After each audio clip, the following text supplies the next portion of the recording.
वो जीवन नहीं है, वो मृत्यु की प्रतीक्षा है।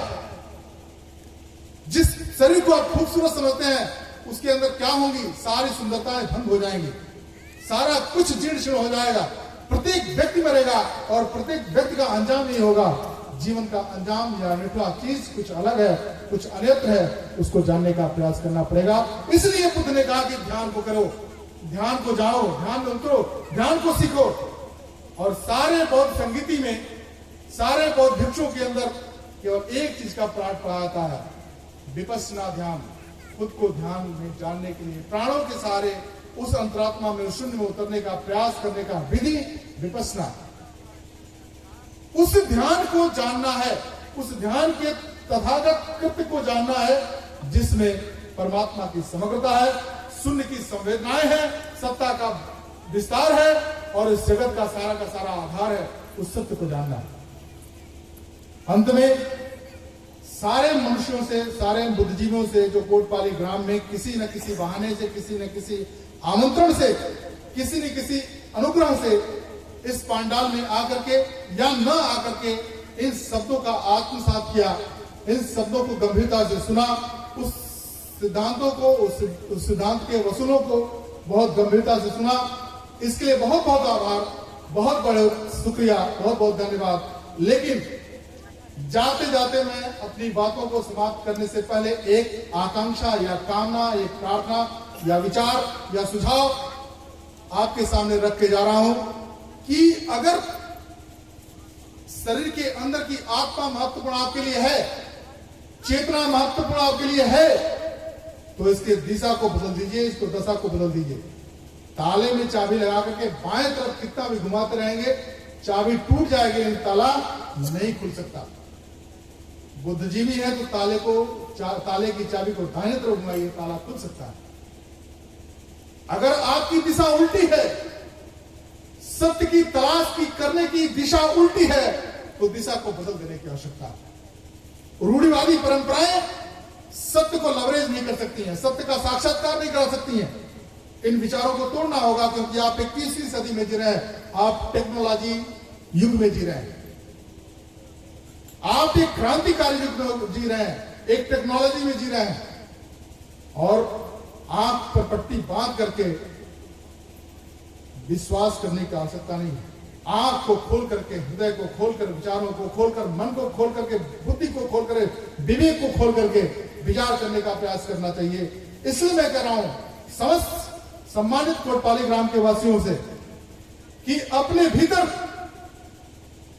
यह विचार पैदा करना चाहिए, ये मुमुक्षा पैदा करना चाहिए, ये जिज्ञासा पैदा करनी चाहिए कि अब तक का जीवन तो गुजर गया बेहोशी में, बेचैनी में, अज्ञानता में, तड़प में, खोज में। अब का जीवन एक पल भी नहीं गुजरना चाहिए, क्योंकि मुंह को कहां ढूंढो रे बंदे, मैं तो तेरे पास में, और खोजो तो मिल जाऊं पल भर की तलाश में।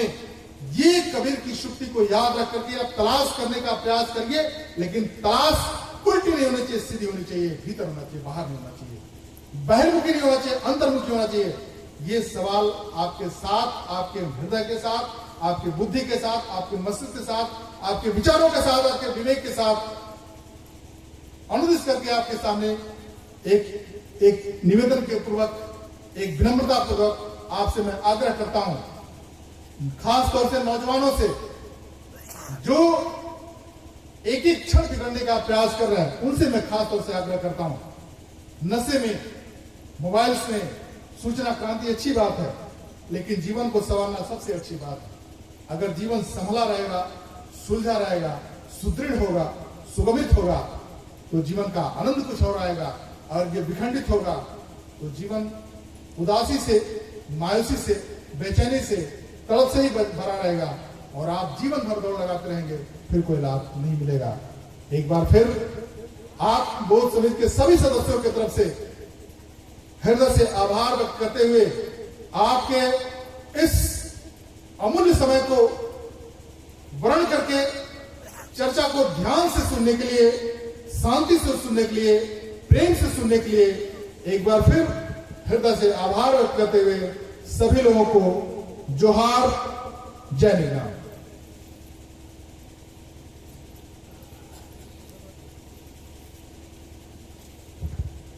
हेलो हेलो आत्म प्रेमी बंधुओं, जैसा आप लोगों को सूचना दिया गया था उसी वक्त में जो है आप लोगों को समय से स्वामी जी ने चर्चा किया और जो समय हम लोगों ने निर्धारित किया था वो समापन की तरफ था।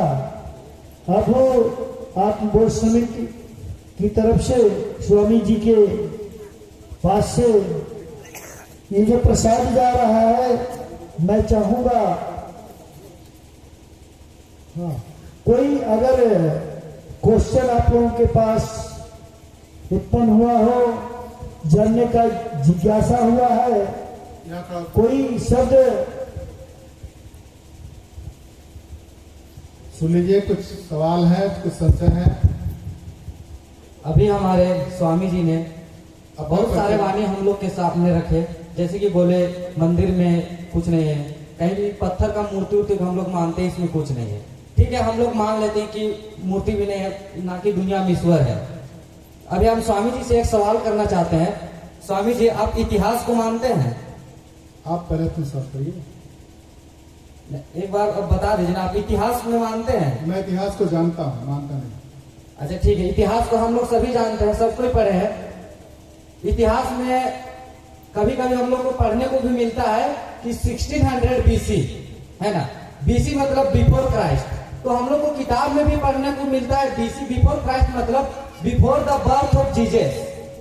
तो वाकई में जीसस होगा तभी तो हम लोग को पढ़ने को मिलता है कि नहीं स्वामी जी? बिल्कुल बिल्कुल सही, बिल्कुल सही है।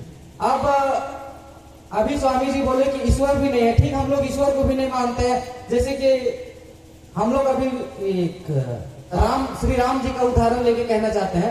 ठीक है, श्री राम इस दुनिया पे नहीं है, लेकिन आप स्वामी जी भारत का नक्शा को आप मानते हैं?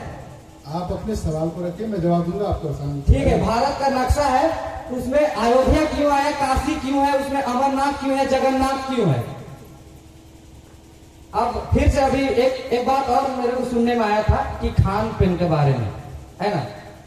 तो ठीक है, विज्ञान को सभी मानते हैं, बहुत सारे टेक्नोलॉजी है, 4G है, 5G है, 6G है, 7G है, बहुत सारा टेक्नोलॉजी आ रहा है।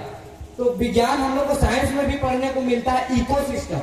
इकोसिस्टम क्या है कि इकोसिस्टम ये है कि all living things are interdependent each other. Interdependent each other कहने का मतलब है कि हम एक दूसरे पे निर्भर रहते हैं।